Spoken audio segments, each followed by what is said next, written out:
लोकसभा चुनाव की रणभेरी बज चुकी है और जगदलपुर संभाग मुख्यालय वो जगह है जहां लोकसभा चुनाव के दौरान 8वां विधानसभा की राजनीति यहीं केंद्रित रहती है।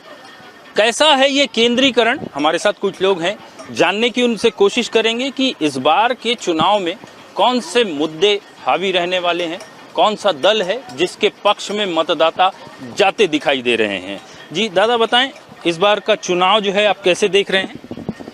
इस बार का चुनाव जो है बहुत महत्वपूर्ण है। ये देश अपना जो है दो कगारों में है, एक है आसमान का, एक है धरती पर का। तो हमें हमेशा आसमान में जाने वाली बातों को सोच करके ही मतदान करना है और देश को आगे बढ़ाना है।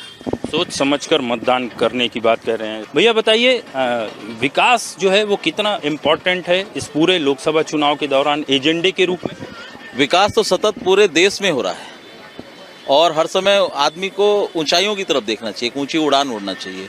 और क्योंकि ये चुनावी मोड पूरा लगातार 3 महीना चलेगा और अलग अलग चरणों में चुनाव होगा, तो इस बार पूरी जनता जो है वो 400 पार का नारा जो है उनके दिलो दिमाग पे बैठ चुका है। और जिस हिसाब से पूरे देश में विकास की एक बयार बह रही है, हर तरफ जो हम अगर बात करें तो मोदी जी की गारंटी और जिस तरह से वो पूरा फोकस कर रहे हैं, चाहे राष्ट्रीय स्तर पे ले लो चाहे अंतर्राष्ट्रीय स्तर पे ले लो, तो यहाँ के भी कैंडिडेट, यहाँ से बहुत सारे लोकल के मुद्दे बहुत सारे हैं। धर्मांतरण का मामला है, प्लस रेलवे का मामला है। और एक तीसरी बात है कि मोदी जी का एक विजन था कि जो हवाई चप्पल पहनता था उसको जो उन्होंने हवाई सफ़र करा दिया, तो यहाँ से दिल्ली तक की उड़ान जो है चालू हो चुकी है। तो ये एक विकास सतत बहते रहता है और बहुत सारे मुद्दे हैं हमारे यहाँ, खासकर बस्तर में धर्मांतरण का मुद्दा जो है बहुत हावी है। हिंदू वो व्यक्ति है जो कभी धर्मांतरण नहीं कराता। अगर पूरे विश्व में अगर हम 53 इस्लामिक कंट्रीज़ को ले लें और दूसरे लोगों को ले लें तो वो लोग हर समय धर्मांतरण को जोड़ देते हैं, लेकिन हिंदू कोई रिलीजन नहीं है, हिंदू एक्चुअली एक धर्म है और सनातनी जो है एक धर्म है, उसको निभाते हुए हिंदू आदमी कभी एग्रेसिव नहीं होता है और सतत सबको लेके चलता है। तो धर्मांतरण एक बहुत बड़ा मुद्दा जो है इस चुनाव में आएगा और उस कैंडिडेट जो बीजेपी के महेश कश्यप जी को बनाया गया है। और दूसरी बात, एक और मतलब हास्यास्पद बात है कि सभी जगह के कैंडिडेट बीजेपी ने घोषित कर दिए हैं, लेकिन कांग्रेस ने आज तक बस्तर को कोई कैंडिडेट नहीं दिया है। प्रत्याशी घोषित नहीं हुआ है। विकास के साथ एक ये बड़ा मुद्दा निकल कर सामने आ रहा है। कांग्रेस ने अभी तक प्रत्याशी घोषित नहीं किया है, ये लेट लतीफ़ी की वजह क्या समझते हैं? आज या कल में घोषणा हो जाएगा। यहाँ पर तो सिटिंग सांसद दीपक बैज जी है जो पहली बार एहसास कराया कि सांसद भी कोई चीज़ है। आम बस्तरियों को गर्व हुआ कि हाँ, हमारा सांसद दिल्ली में बोलता है। पहले जितने भी सांसद रहे उनके समूह से तो बस्तर हित पर एक शब्द नहीं निकलता था। और ये चुनाव मुद्दों पर चुनाव होना चाहिए। आज आप देख सकते हैं 2014 में मोदी जी ने बहुत सारे मुद्दों पर चुनाव लड़ा और मुद्दे गायब हो गए। ना 2 करोड़ नौकरी मिली, ना गंगा माता साफ हुई, ना स्मार्ट सिटी बना, ना बुलेट ट्रेन आए, ना काले धन आए। 2014 में 2019 में आपने पुलवामा अटैक और राष्ट्रवाद के नाम पर आपने चुनाव जीत लिया। पर 2024 में क्या, इलेक्टोरल बॉन्ड के माध्यम से देश में सबसे बड़ा घोटाला है। नरेंद्र मोदी जी का एक ही कहना है कि तुम मुझे चंदा दो, मैं तुम्हें धंधा दूंगा। अब देश का विवाद जान चुका है और राहुल गांधी जी तो देश के पहले नेता हैं जो दक्षिण से लेकर उत्तर तक और पूरब से लेकर पश्चिम तक घूमने वाला नेता हैं। और राहुल गांधी जी ने तमाम देश के कोने कोने में घूमने के बाद आज 2 दिन पहले उन्होंने कहा था कि हम इस देश के महिलाओं को 1 लाख रुपये प्रतिवर्ष देंगे, यहाँ के जो युवाओं को नौकरी देंगे, जो BA पास से डिग्रीधारी युवा हैं इनको प्रशिक्षण के लिए भी मौका दिया जाएगा। प्रशिक्षण के तौर पर इनको 83,000 रुपये प्रशिक्षण के तौर पर पैसा भी दिया जाएगा। किसानों को MSP की गारंटी देने की बात कर रहे हैं। तो राहुल गांधी जी इस देश के असली नब्ज को समझे हैं और उन नब्ज को उन्होंने अपने घोषणा पत्र में डाला है। अब मुझे लगता है कि चुनाव में राहुल गांधी जी और कांग्रेस पार्टी का जो विश्वास है लोगों में बढ़ रहा है, क्योंकि नरेंद्र मोदी जी की सरकार और अभी 3 महीने की सरकार, डबल इंजन की सरकार को जनता ने समझ लिया कि महतारी वंदन योजना 1000 रुपये जो देने का इन्होंने वादा किया था, 2 महीना का 3 महीने का तो मिला नहीं, अभी दे रहे उसमें भी 37% ही महिलाओं को मिला है। तो झूठ बोलकर राजनीति कब तक किया जाएगा मुझे समझ में नहीं आता है। और अब तो देश का युवा जान चुका है कि मोदी जी सिर्फ टेलीट्रॉम्प्टर है, टेलीविजन के माध्यम से इनका प्रचार प्रसार है, बाद बाकी इनका विजन नहीं है, सिर्फ टेलीविजन में है। इलेक्टोरल बॉन्ड, वकील साहब बताइए, चंदा और धंधा कैसे देखते हैं? देखिए, चंदा और धंधा तो कभी बंद नहीं हो सकता है। राजनीतिक दल चंदा पहले भी लेते थे और अब भी ले रहे हैं। हालांकि पहले जो चंदा लिया जाता था उसका कोई हिसाब किताब नहीं होता था, लेकिन इलेक्टोरल बॉन्ड से कम हम ये जान तो पा रहे हैं कौन सी कंपनी कितना पैसा किस पार्टी को दिया है। और मैं समझता हूँ कि शायद इनकम टैक्स पे भी करते होंगे इस पे। तो एक हम कहें कि निश्चित रूप से इसमें पारदर्शिता आई है और जो ब्लैक मनी था वो वाइट मनी में कन्वर्ट जरूर हुआ है कि भाई कम से कम आपने चंदा के मार्फत अपना पैसा दिया है, उसको अपने अकाउंट में आपने लिखा है। लेकिन पहले भी चंदा दिया जाता था, उसका कोई हिसाब किताब नहीं होता था। मेरे हिसाब से कुछ तो प्रयास हुआ है कि जो चंदे में भी पार्टियों को पैसा मिल रहा है उसका भी हिसाब किताब हो। तो मैं इसे एक पॉजिटिव थिंकिंग के रूप में लेता हूँ। हालांकि ठीक है, कई आरोप और प्रत्यारोप लगना तो निश्चित है कि भाई आपने डरा धमका के चंदा वसूला, पहले भी वो होता था, अब भी हो रहा है। लेकिन अब कम से कम आपको पता चल रहा है कि इलेक्टोरल बॉन्ड किस पार्टी को, किस आदमी ने या किस व्यक्ति ने, किस संस्था ने दिया है और कितने क्वांटिटी में दिया है। भैया, भाजपाइयों की छवि जो है वो तो बहुत अलग टाइप की थी, इससे दाग लगता देख रहे हैं? ऐसा कुछ नहीं है। 2014 से पहले का भारत और 2014 के बाद का भारत, आज हमें गर्व होता है भारतीय कहने पर। और जो चंदा और इसके लिए जो बता रहे हैं दाग, 50 रुपए की ज़मीन को 500 करोड़ में बेचने वाले आज हमें बताएंगे चंदा और धंधा के बारे में। ठीक है, मोदी जी ने बहुत सारे वादे किए। भारत है जो पिछले 70 सालों में नहीं हुआ था, वो 2014 के बाद लेने लगा, अपने मूल रूप में आने लगा। सबसे बड़ा बात आप करेंगे 370 की बात। आप देखिए, एक दृढ़ संकल्प करके उन्होंने 370 खत्म किया। हमारी आस्था का प्रतीक था अयोध्या, वहाँ राम मंदिर बनाना। इतनी शांति से इस मुद्दे को आपसी सामंजस्य से बनाते हुए, सब में सद्भाव बनाते हुए आज अयोध्या राम मंदिर बना हुआ है, दर्शन हो रहा है। भैया, चुनावी वायदे कुछ अधूरे कुछ पूरे, आप कैसे देखते हैं, क्या होना चाहिए? चुनावी वादे और कुछ पूरे भी होते हैं और कुछ अधूरे भी होते हैं। ये पार्टी लेवल की बातें अपनी ओर रखी जाती हैं, लेकिन जो आम जनमानस में एक बात आती है, और वो भी ना खास तौर पर हम टीवी चैनलों में देखते हैं, तो हमको एक गर्व से कहना पड़ता है कि हमारा भारत विकसित की ओर अग्रसर हुआ है और ये लगातार हो रहा है। तो कहीं ना कहीं ये विकसित का अग्रसर कब से हो रहा है, तो ये जो 5-7 साल से हम नहीं कर रहे, हमारे मीडिया कर रही है और देश विदेश के लोग कर रहे हैं। तो ये बात कहाँ से आई? तो ये जो कहा जा रहा है अब की बार 400 पार, तो निश्चित कोई इसमें शक वाली बात नहीं है। तो अब की बार 400 पार होना ही है। भाजपा के नारे से इत्तेफाक रखने वाले लोग भी यहाँ मौजूद हैं। भैया बताइए, आपको क्या लगता है कौन से ऐसे कोर इश्यूज हैं जिस पर इस बार बीजेपी और कांग्रेस चुनाव में जाने की तैयारी कर रही है? मैं एक्चुअली सनातनी धर्म की बात ही करूँगा, क्योंकि मैं पक्का सनातनी हूँ। आज हमको आज़ादी मिलने के बाद से आज तक हमारा पूरा शक्ति केंद्र होता था मंदिर। तो मंदिरों को, हमारे पूरे मंदिरों को छिन्न भिन्न करके जितने भी पुराने सरकार आए सभी दबा के चल गए। आज हम ये 10 सालों में हमारे मंदिरों को एकीकृत करके वहाँ से हमारी सनातनी ताकत को बढ़ा रहे हैं। ये जहाँ सनातनी है तो वहाँ देश एकीकृत होकर रहेगा, जहाँ धर्म टूटा वहाँ देश टूटा। इस बार धर्मांतरण और हिंदुत्व तो बड़ा मुद्दा रहने वाला है। बंसल न्यूज़ शुरू से इस बात को इंगित कर रहा था, उसकी पुष्टि होती दिखाई दे रही है।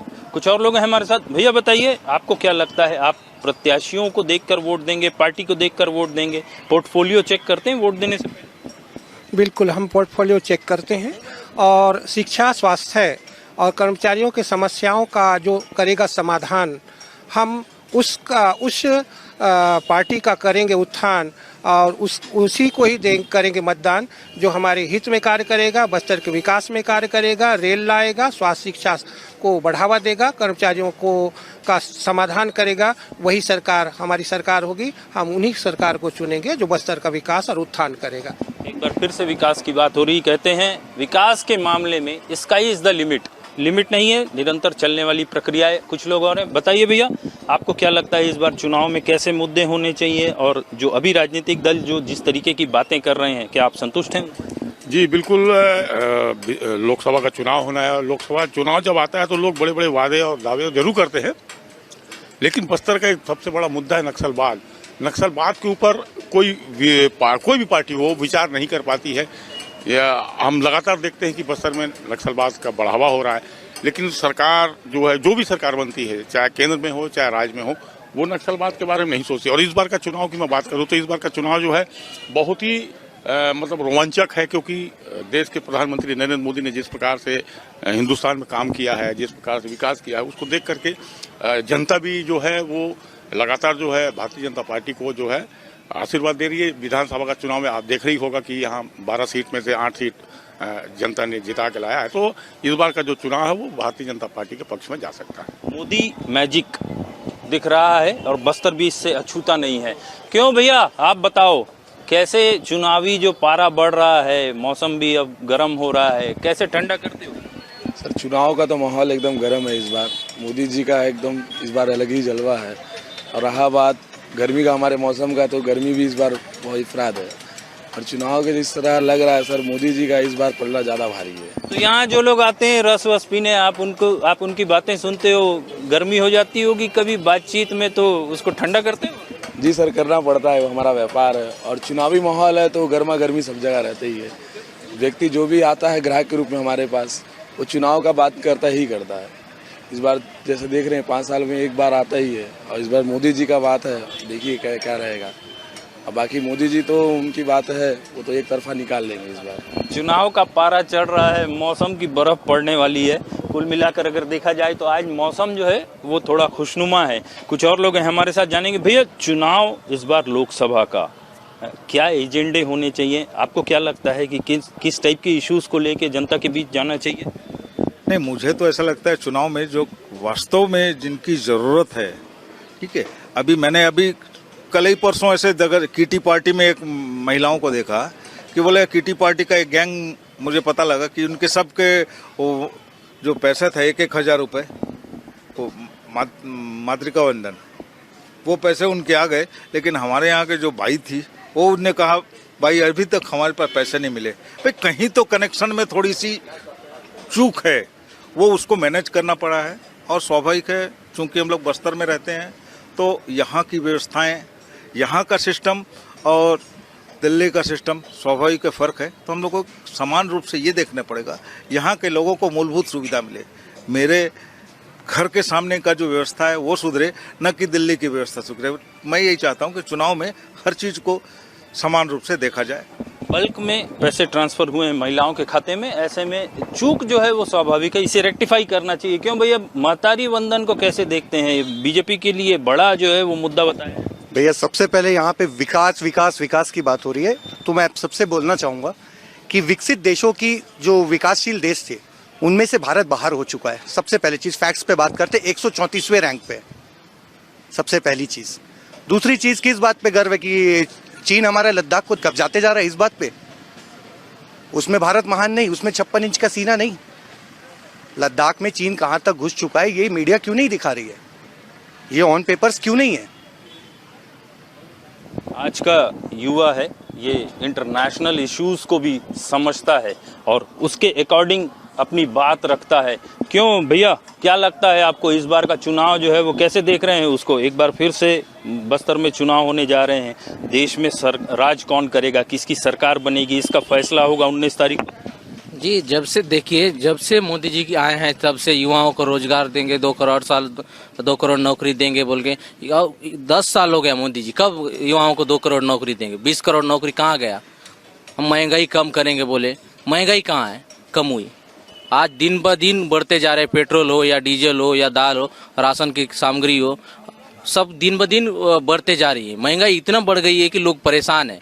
और मोदी जी से मैं पूछना चाहता हूँ, 10 साल के उनके कार्यकाल में बस्तर को क्या दिया है? हाँ, युवाओं को क्या दिया है और बस्तर के आदिवासी लोगों के लिए क्या दिया है? बस राजनीति कर रहे हैं आदिवासियों के साथ। ये एक तल्ख सवाल है केंद्र की सरकार से। बस्तर का आदिवासी पूछ रहा है कि 10 साल में बस्तर को क्या मिला। इसका भी जवाब भाजपा को देना होगा। किसी और चौपाल पे चलेंगे और वहां मिलेंगे नए मुद्दों के साथ।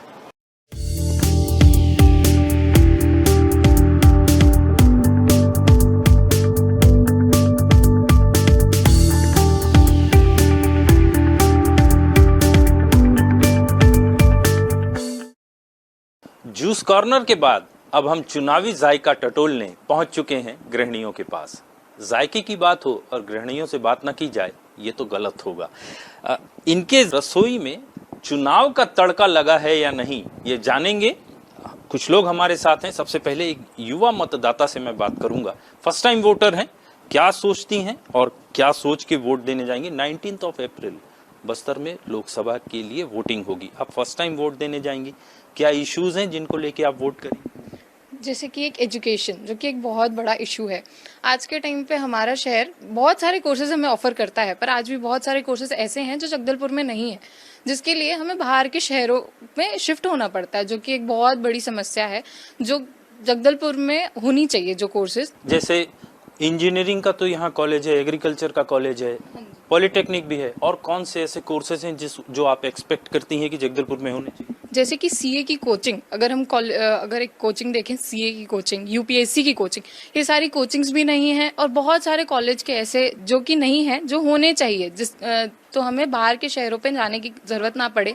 जैसे कि अगर छत्तीसगढ़ में ही देखें तो बिलासपुर, रायपुर में बहुत सारे कोर्सेज है, बट जगदलपुर में नहीं है।